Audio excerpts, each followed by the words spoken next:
আমি এখন অবস্থান করছি চুয়াডাঙ্গার জীবননগর বাস স্ট্যান্ডে। যেটি আপনাদের জানাই গত কয়েকদিন ধরে চুয়াডাঙ্গার যে তাপমাত্রা গত কয়েকদিন ধরে বৃদ্ধি পেয়েছে। গত মঙ্গলবারের তুলনায় গত বুধবার প্রায় 3 ডিগ্রি সেলসিয়াস তাপমাত্রা বৃদ্ধি পেয়েছে। এদের কয়েকদিন ধরে তাপমাত্রা বৃদ্ধি পাওয়ার কারণে যারা খেটে খাওয়া মানুষ, তাদের তাদের জীবনে একটা দুর্ভোগ নেমে এসেছে। তারা যে বেলা বাড়ার পরে তাদের অসহমাত্রা তাপমাত্রার কারণে তারা বাজারে টিকতে পারছে না। তারা চলে চলে যাচ্ছে। আবার আবার যখন বিকেল বিকেল হচ্ছে তখন আসছে।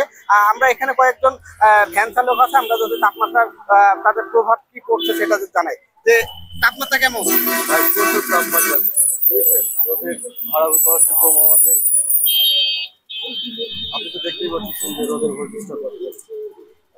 এখানে আরেকজন আছে, আমরা কথা বলি।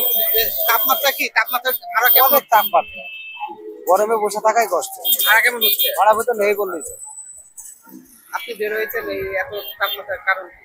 কারণ সংসারে অভাব, বাল বাচ্চা আছে, ইনকাম করে নিয়ে যাবো, বাল বাচ্চা তাই খাওয়া দাওয়া করবে, চাকরি করে নিয়ে গেলে। এখানে আরেকজন সিএনজি চালক রয়েছে, আমি তার সাথে কথা বলি। যে কোথায় কখন আসছো? আমি আসছি আপনার সকাল 8টার দিকে। ঢাকা কোথায় পর্যন্ত? থাকি আপনার সন্ধ্যা 6টা 7টা। তাপমাত্রার কারণে কি ভাড়া মানে অনেক কম তাপমাত্রার কারণে ভাড়া আপনার নেই বললেই চলে রোডে। তারপরে আবার অনেক গাড়ি ঘোড়া সবই খালি, নাই ভাড়া তো অনেক কম রোডে।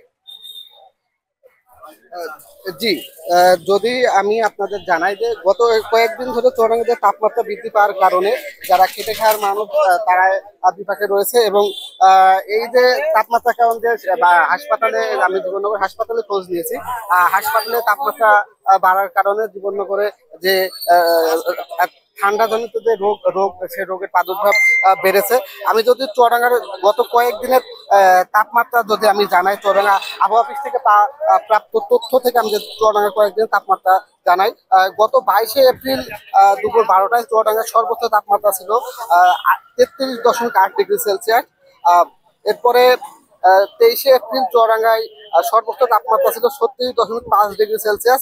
তবে গত 24শে এপ্রিল সেই তাপমাত্রাটা আজ কিছু বেড়েছে।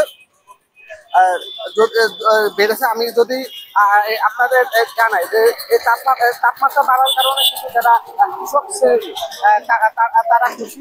তারা বলতে চাচ্ছি আর কয়েকদিন এই তাপমাত্রা যদি অব্যাহত থাকে, তাপমাত্রা যে বৃদ্ধি যদি এইভাবে রোদ থাকে এবং বৃষ্টি না হয়, তারা যে ব্রো ধান, তারা যে ধানগুলো সহজেই গুছিয়ে নিতে পারবে।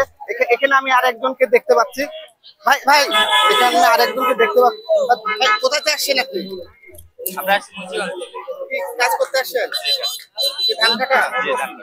তাপমাত্রা ভিতরে কি কাজ করতে পারবেন? এবং মালিক জানে, আপনি তো বলতে পারবেন না, মালিক জানে। আপনি কোথা থেকে আসছেন? বাড়ি পাত্রা হয়। আচ্ছা, আপনি কি কৃষক? না, কৃষক। আপনি কি এটা নিতে আসছেন? নিতে আসছে ভাই। যে তাপমাত্রা হচ্ছে, যে বৃষ্টি হচ্ছে, এটা তো এটা কি আপনাদের জন্য কি সুবিধা নাকি? তাড়াতাড়ি ভালো হয়, তাপমাত্রা বিশিষ্ট ভালো হয়, আমাদের ধান কাটে ভালো হবে। তারপরে যেমনটি বলছেন, আমি এখানে একজন কৃষকের সাথে কথা বললাম। তিনি তিনি একজন তিনি এখানে যে তার ধান কাটার জন্য তিনি শ্রমিক খুঁজতে আসছিলেন। তিনি কয়েকজন শ্রমিক নিয়ে গেছেন। তিনি জানলেন যে তাপমাত্রার কারণে যদি এই তাপমাত্রা অব্যাহত থাকে, তিনি ধানটা সহজে ভালোভাবে গুছিয়ে নিতে পারবেন। এখানে আরেকজন মহিলা আছে, আমি এদের কথা বলি। আপনি বাসা কোথায় আপনার?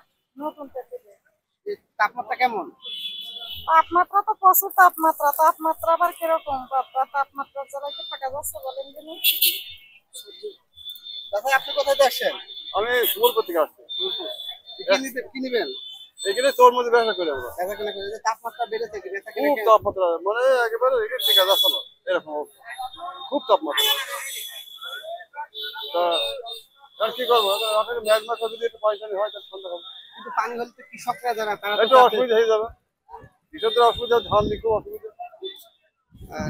জি, যেমনটি বলছিলেন যে তাপমাত্রার কারণে যারা খেটে খাওয়া মানুষ তারা একটু বিপাকে আছে। তবে যারা কৃষক যারা বোরো ধান যাদের ইরি ধান যাদের মাঠে রয়েছে তারা চাচ্ছে যে এই তাপমাত্রা এইভাবে অব্যাহত থাকুক, বৃষ্টি কয়েকদিন না হোক, না হলে তারা ধানটি সহজেই বা গুছিয়ে তারা ঘরে তুলতে পারবে এবং তারা যে তাদের যে কষ্টজনিত যে এত প্রায় 4 থেকে 5 মাস তারা কষ্ট করে যে ফসলটি গড়ে তুলেছেন সেটি তারা ঘরে তুলতে পারবে। এই ছিল চুয়াডাঙ্গার সর্বশেষ তথ্য।